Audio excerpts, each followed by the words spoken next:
Welcome, everyone. It is time for our final round of 8 matches here in the Nexon Arena. It's SBENU's Starcraft 2 Season 3 league here for Star League, and I'm here alone today, lone wolfing it for you guys yet again, but we've got 4 players left in the round of 8, and only 2 of them are moving on to the semis. We've got Rain versus Rogue, and we've got Hero versus Young Chick, so 2 best of 5s coming at you guys.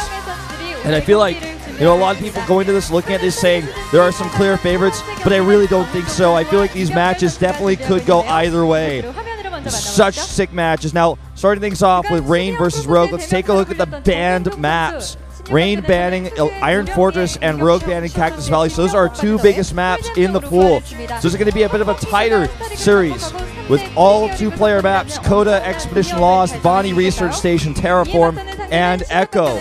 Just taking a look at some of these records, you can see that Rain is currently in Star Leagues with a 4-0 record versus Zerg, whereas Rogue, on the other hand, his worst record in Star Leagues is 8-9 versus Protoss, the worst record for him. But he did come out of his GSL group yesterday. He was able to survive that crazy Zerg versus Zerg with Sue last night, preparing for a group of players that had all 3 races. He had a Terran, a Zerg, and another Protoss in his group. All 3 races. He prepared for that group, knowing that he was going to be playing in Star League just the very next day. So he plays a GSL, a group of 4 players, all different types of matchups, playable, possible, thinking outside the box versus Sue in his final game, going for Infestor, Spore Caller, doing what Armani could not do versus Lenok in Pro League. He's able to barely survive from that group, go home, takes a good night's rest, and now he's trying to make it to the top 4 of Star League, which would be the best place he's ever gotten in an individual league. So he really, really wants it. He's had several round of 8s. He wants this title. Rain is the defending GSL champion, but this is his very first time playing in a SBENU Star League. Now, keep in mind, if Rain is able to take this title, if he's able to do that, he will be the first player in Korea to have ever won an OSL, a GSL,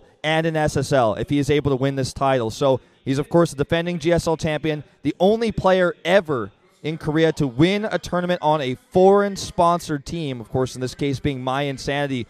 So a lot of people looking at him saying he's the defending GSL champion. He just beat Björl in last season's finals. He just won a PBC Grand Final. So how can he lose to Rogue? Rogue, who's been famous for, you know, struggling under the pressure when he gets behind in these best-of series.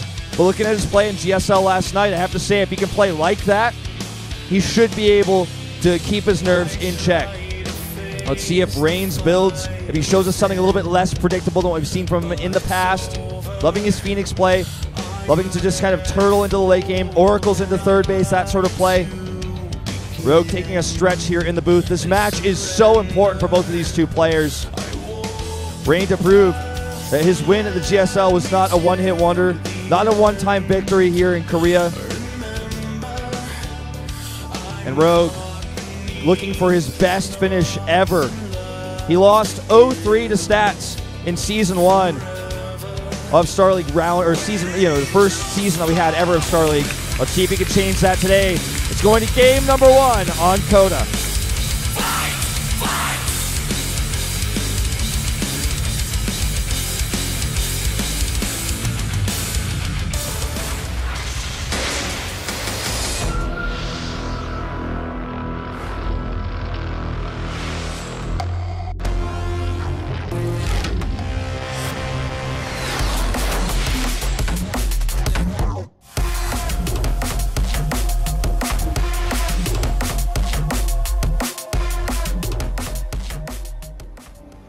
Spawning in the bottom right, in red, our Protoss player, it's Rain. The only player in the round of 8 represented by a foreign team. To the top left in blue, it's Rogue. Wearing the Jin Air Green Wings jacket today. Dubbed Sexy Boy by his fans. Of course, by a video he made long ago. Rogue the underdog by far.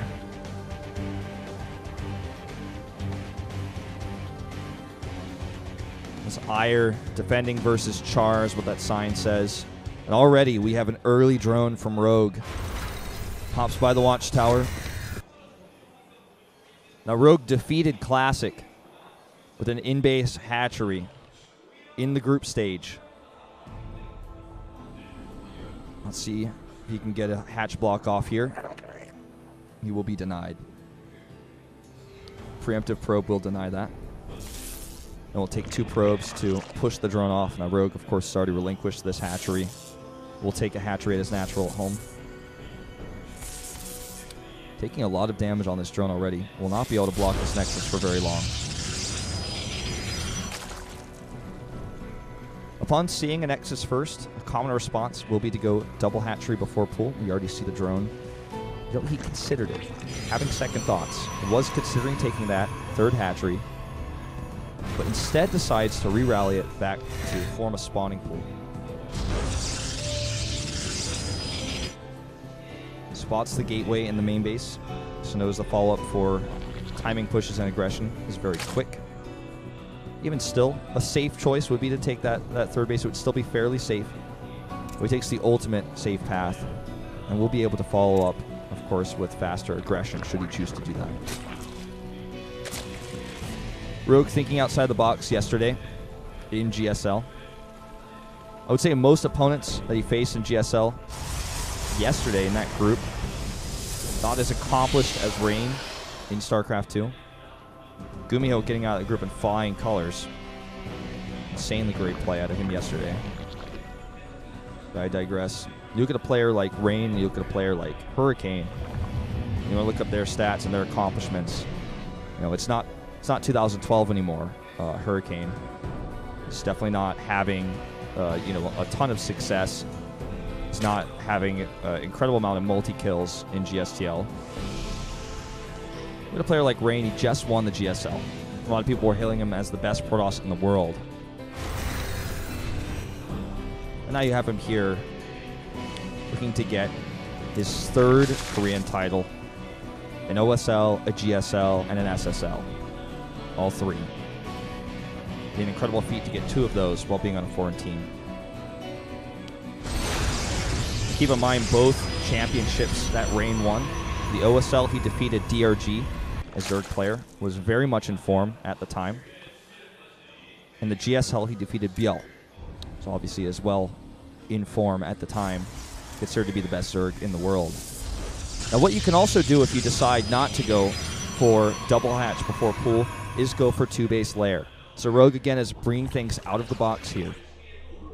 Rain has not yet scouted these gases. He has no information whatsoever. And he adds a robotics at home. Not going to be your normal Rain Stargate.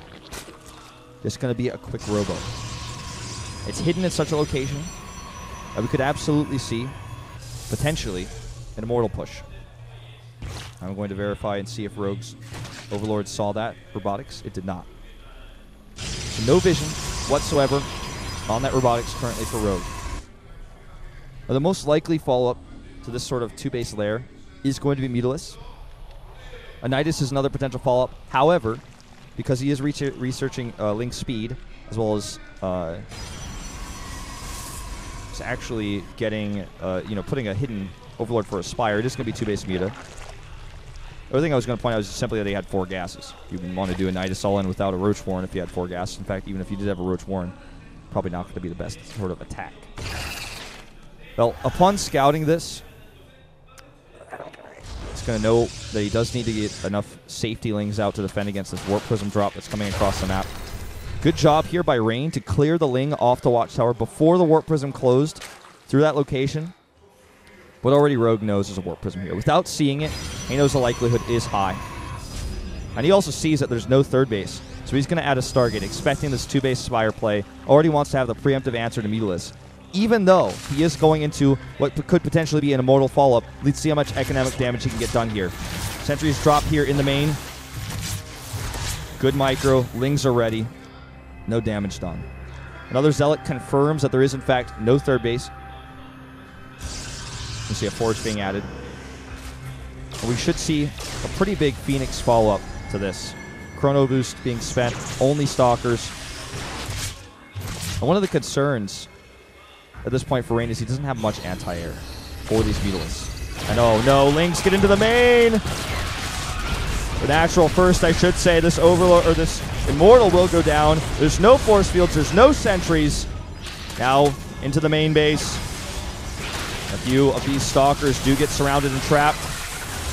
And that means less anti-air for when the Mutalisk arrives. He doesn't kill any of the Stalkers, but he does make them all very vulnerable, which means they have less hit points to defend this. If the Warp Prism, which only has 19 hit points currently, does get taken out as well, it's covering 3 of those sentries, 2 sentries and a Stalker in the Warp Prism.